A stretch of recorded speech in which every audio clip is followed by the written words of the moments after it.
Samudra mapan amada yamna ngalingai matamda saramba yamna liraba yamna mallaba yamna kiningai oibagi masuk oiba lighthouse ama lerami atwaida khundaba miyosing na haine lighthouse aduda changkiba miyosing amata tholakte haina miyosing na su haine lighthouse aduda kanausu changaluno maramdi miyoi adu sungthok hek tholak roi haina lighthouse adudagi khara chatlaga lei mufam amada nupa macha ani khak lerami William amadi Carlos mabani piknangaidagi hona thakmin chaminarapani chongminarapani school amatata taminarapani yamna luna sutine makhoi ani asi yamna ngoksine mina tawganu haiba thabak yamna tawningi makhoi ani na nongmari tahore mina wari sanabu matamda ngasagi lighthouse ki wari ado haibadi lighthouse aduda changkiu miyosing sungthok hek tholakte haibadu makhoi ani tahore William amani Carlos na lighthouse ki wari asi nga faba chatpa miyoi amada hangi nga faba chatluwa miyoi aduna su hairi lighthouse asi yamna ngalingai matamda saramani kanana su khangde masi kamdongna sakibano chahi kayada sakibano masi yamna mallaba ariba lighthouse ni uwa matamda yamna kiningai su oi masida changkhiu miyosing sungthok hek tholakte haina nga faba miyoi aduna William amani Carlos ta asumna paw tamlami Thongdok asi kamdongna thoino haiba khangdabana maram oiraga William amadi Carlos tumpham chafam khanglamde mokhoi ani yamna chingnarami thongdok asi kamdongna thoklibano yamna su khanglami kamdongna thoklibano kamaina khangdukani haidana mokhoi ani wari sanarami aduga asumna wa khanarami moini gi marakta amana lighthouse aduga changaga maton hek yobaga phone torakba haidana mafam aduda kari lei kari thoi haibasi mayamda khangansi haidana mokhoi ani wa khanarami Hoji William ka Carlos ka wa khanaba loi motung mukoi ni yanaba puraklami William na matha kakhalaka Carlos na makhata lehawlaka William na maton hek yobuka Carlos ta phone torakpa haiduna nongwa numit taramdai matam amada William amadi Carlos lighthouse adura fat yoksilure makoi ani su ready lerami makoi ani phone amamam pairami William na maton hek yorupaga Carlos ta phone torakpa yanaba makoi ani su kanna sem salami adugo William hoji lighthouse manungdura changsinkhre William na lighthouse ki manung hek yobaga makhadagi mathakte yangkhali aduga mathawai manungda khanjai lighthouse asi ubada khitang kiningai di oi adubu haina khiba wa leibana ninghanaba leita William lighthouse aduda tapna kakhalami mahangna kakhaliba stair adu yot ki stair ko oibaga mahangna kakhaliba khudingi yot ki mokhon dang dang haibasi yamna khon thang ninna thoklami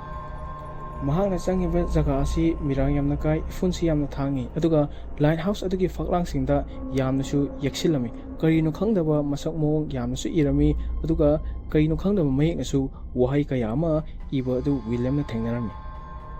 William lepa leita adum kakhalapana maton yorokadra haina di khanjarabani adubu matondi sungyaw hek yorokte yangkhalu matamda yamna kiningai aduma oi yengtabu matamda su yamna kiningai aduma oi lepa leitana mahak adumakti kakhalami hauji numitsu tarapagi mong oire adubu William lepa leitana lighthouse manungda lepa leitana aduma kakhalakle soju thabi honggalakle warakpana maram oiraga makhongsu yamna sidarakle adubu mahak lepati leite maton yawnaba kakhalaklami sum kakhalingai sum su mamsilakpa helaklami leptan aduma karakpana William hojikti lighthouse dagi maton yawsilakle leiramli fibam adu mahakna khalambaga yamna tayonarami maton aduda ka macha ama khaktane leiramliba aduga ka aduda thongnau macha ama khaksu palami thongnau adudagi samudra natana karisu amatu ude maton yorabani na hoji William na Carlos ta paw piba tari manam asina William mahaki phone adu lakthoklaga Carlos ta phone tawge tawringai khangaude mahaki phone ge signal adu fat launa ta khirami phone adu chatre maram asina mahak upai leraktabana kai tawsike na ngha koing gi mune thung macha ama palba ama urai mahangna thung macha adu hangdokluba matamda ka macha ama lerami ka macha adu na mahangna changsilli mahaki phone ge torch light adu thankali adu yengi ka adudi mirang ngakta ngairami adubu ka chin namada telephone amada leibadu ui mahangna telephone tana changsilaga mamanaba aduda phone tawge kanna tawringai batang aduda nungsisu yamna kanna silaklami adubu mahakti khangjaramde nuksi chitle haibasi mahangna phone adu tawre aduga Carlos na paikhalaknami Carlos na William na phone taropul tabada mahak chap lungna yet lepnami adugu William na Carlos ta hari itaw ai amathak yore adubu nang ai ubrengo thonau sidagi yengake haina hairami Wari sana Carlosna mathakte yangkhatpa matamda Williamna upak amada leplaga nungsit akanma maraktuda fere haina leibadu uramoi adubu William masadi khangjaramde mahaksi upak amada lepli haibisi mahake wakhalade hosi ka macha amada telephone ama pairaga Carlos ka wari sari haina leijaribani nungsit yamna kanmanbana maram oiraga leplibu William adu nungsina humkirami numidang tasalapana maram oiraga Carlos nasu William adu karumda humkramno haibadu uramde phone adu su khutakta aduma pat launa tatlami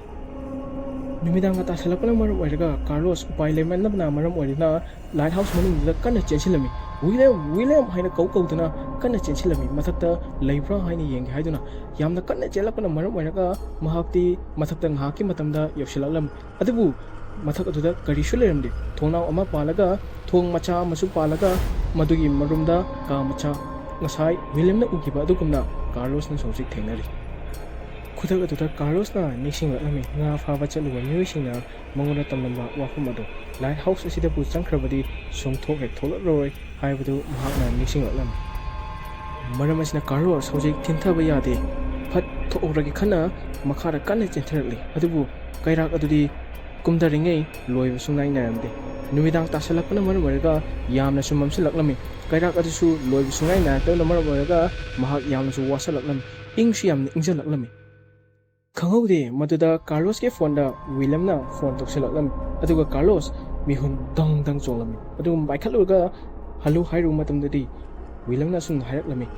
itaw Carlos nang kari laklami no laknamoidawani ko nang asumna hairamlaga phone adusu aduma kakhirami yamna kirakona maram oiraga Carlos hojik thuna thokdaba yadi khana stair da thuna kumthagi tawringai stair adudi adumak leramdre hausi mahak karisu udre mahakna uriba haibabu amamba machugi amubasi khaktani mahakna mahake phone gi torchlight adu thangatlaga yengmu matamdadi mahak asi yamna chawba ka amagi manungda leplaga leramlibani mahak masana su khangjaramde mahak si karaida leirino haibasi William amadi Carlos sungtheng hek thengna khidre Carlos hojik lighthouse changsilubna maram oiraga mahaksu lighthouse dagi tholak khidre loisalapasida aigi video asibu like tobiram amadi aigi channel asibu subscribe tobiram lepa leitana nungai raba video kaya ama semaga thagacharake lepa leitana aduma yengbiyo